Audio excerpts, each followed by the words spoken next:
Antes da vigência do Código do Consumidor, o consumidor não tinha vez. O consumidor não tinha direitos. O consumidor era um número. O consumidor era objeto de produtos e serviços. Até as suas necessidades eram artificialmente criadas pelo fornecedor de produtos e serviços. Os seguradores diziam: eu tenho milhões de segurados. Os transportadores diziam: eu tenho milhões de passageiros dias. Em todas as áreas, né? A televisão, eu tenho milhões de telespectadores. Milhões para lá, milhões para cá. Milhões. E quanto maior o número, maior era a carteira, maior era o valor do empreendimento. E o consumidor não tinha vez. Não tinha direitos. Ele não era sujeito de direitos. Ele era objeto de produtos e serviços. O que aconteceu? Que isso acarretou? Houve um total, ou havia um total desequilíbrio nas relações de consumo. Um absoluto desequilíbrio nas relações de consumo. O consumidor estava numa situação de absoluta vulnerabilidade, desigualdade, fraqueza, de total insegurança em face do fornecedor, porque ele era simples objeto. O que causou esse desequilíbrio? Qual foi a razão de ser disso? Que foi se agravando realmente ao longo do século XX. No início do século XX, ainda do século XX, eu nasci na primeira metade, de 1939, mas essa situação agravou-se exatamente na segunda metade do século XX. O desequilíbrio tornou-se maior. Por quê? Foi a revolução tecnológica, científica, industrial. Foi a massificação da produção, a massificação da distribuição e a massificação do consumo. Essa revolução, meus amigos, tecnológica e científica, foi tão grande, os mais jovens foram acompanhando isso foi num ritmo tão grande que não deu nem para se acomodar, mas os mais antigos se lembram. Ela se incrementou exatamente no final, na segunda metade, mais do que ainda, no final da segunda metade do século XX. Aqui temos alguns que, quem sabe, assistiam Copa do Mundo na década de 60. Oscar, você vai fazer referência, viu, Oscar? Nós vamos fazer 4 mãos. Na década de 60, nós assistíamos Copa do Mundo aonde? Como? No rádio.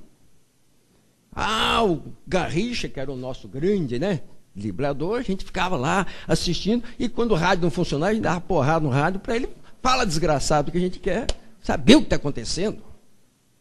Assistiram a última Copa do Mundo? Onde assistiram? Em casa. Televisão. E ali, vendo e ouvindo com mais precisão do que aqueles que estavam em campo. Isso é fantástico. Houve um momento, eu não assisti tudo, mas vi um momento lá em que a bola entrou no gol, o juiz não viu e vocês viram, nós vimos. Internet. Para mim, a internet é o máximo da evolução tecnológica e científica que chegamos. E tudo em pouco tempo, em poucas décadas. Isso aconteceu em todas as áreas do conhecimento humano. Essa revolução tecnológica e científica, é claro, trouxe uma revolução econômica, social, política. Caíram regimes, surgiram novos regimes, e houve uma transformação econômica, social, enorme. E, em razão dessa transformação social econômica, houve, inquestionavelmente, também o surgimento não só de novos direitos, e aí está, direito consumidor. Direito consumidor é um direito novinho, um direito que tem 21 aninhos. Vocês estudaram direito civil lá, vem de Roma. Até antes de Roma, direito consumidor vem de 21 anos atrás. Então surgiram novos direitos. Por quê? Porque a área de conhecimento humano conquistou outros espaços até então desconhecidos. E vocês sabem que direito positivo, direito civil, todo direito escrito, é um sistema de regras, um sistema de normas, que começa lá na Constituição e vai terminar nas normas mais, resoluções, etc., para disciplinar a vida em sociedade. O direito disciplina a vida em sociedade, desde as relações mais íntimas de família, etc., até as mais complexas de países. E é claro que mudando a vida social, mudando a vida política, tem que mudar o direito. Surgiram novos ramos de direito. E também houve uma profunda mudança no direito. Todas as áreas do direito tiveram uma profunda transformação. Todas. Mas eu acho que as duas que mais mudaram foram exatamente as áreas onde eu atuo, responsabilidade civil e direito de família. Gente, quando eu entrei na magistratura, na década de 70, nós tínhamos, doutor juiz, qual é o seu nome mesmo? José Ricardo. Quando eu entrei na magistratura, na década de 70, nós tínhamos filho adulterino, filho incestuoso, filho ilegítimo, filho espúrio, até filho daquilo tinha. Tinha. Estava na lei. E eles sequer tinham direito de investigar a paternidade. Lei. Código Civil. Pode isso. Hoje, meu amigo, todos são iguais. E aí se fizeram uma discriminação. Concubina é palavrão. Viviam escondida. Hoje, comunhão estável, talvez seja até melhor do que casamento em alguns casos. Né? Pois o direito de família mudou todo. Foi talvez a área do direito que mais mudou. Tem razão disso. Posso contar uma historinha de direito de família? Dizem que lá no Rio de Janeiro, uma senhora procurou um advogado. Ela não está sabendo, divórcio, separação. E disse que queria separar do marido.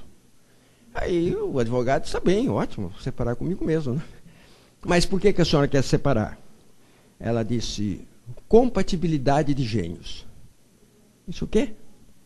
Isso, compatibilidade de gênios. Mas como assim? A senhora deve estar querendo dizer incompatibilidade de gênero. Não, é compatibilidade mesmo. Não estou entendendo. Como assim? Aí ela disse, olha, eu gosto de viajar, meu marido também. Eu torço pelo Flamengo, meu marido também. Eu adoro homem e meu marido também.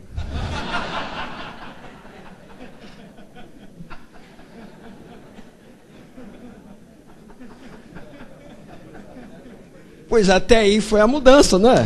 Até aí houve mudança. Não sei se para melhor, para pior, mas né, houve. E responsabilidade civil também, uma mudança tremenda. Nós partimos da responsabilidade com culpa e chegamos ao risco, e risco integral em certos casos. Bem, meus amigos, e aí vem a questão. Esta mudança econômica, social, política, econômica, acarretou uma mudança profunda no direito, não trouxe mudanças na área da relação de consumo. Tudo tinha mudado, mas continuava tudo como antes no quartel de Abrantes. Continuávamos as relações de consumo com o Código Civil de 2006, de 16. Autonomia da vontade, liberdade de contratar, liberalismo, tangibilidade dos contratos, escreveu tem que cumprir e pronto. Os contratos paritários, que foram disciplinados no Código Civil 16, não funcionavam mais. Por quê? Consumo em massa, distribuição em massa, e se o legislador não faz, a sociedade faz. É o direito do costume. Fez surgir o chamado contrato de adesão. Olha, o que é contrato de adesão? Não foi nenhum legislador que elaborou o contrato de adesão, não. É que nem cartão de crédito. Não foi nenhum jurista que bolou o contrato de adesão. Não, foi a realidade. O mundo empresarial. Contrato de adesão. O que é contrato de adesão? O fornecedor pré-estabelece contrato massificado. Contrato para atender uma sociedade massificada. Já que não tinha havido mudança na lei, criou-se o direito costumeiro. Direito vindo do povo, vindo do mundo empresarial. O que é o contrato de adesão? O fornecedor pré-estabelece, com a sua própria autonomia, as condições gerais do contrato. Ele diz o que vender, para quem vender, por quanto vender e onde vender. E o consumidor, se quiser que adere. Aderir quer dizer, ou compra, pega ou largar. Não tem escolha. E que acarretou esse contrato de adesão? Aquilo ali, total desequilíbrio nas relações de consumo.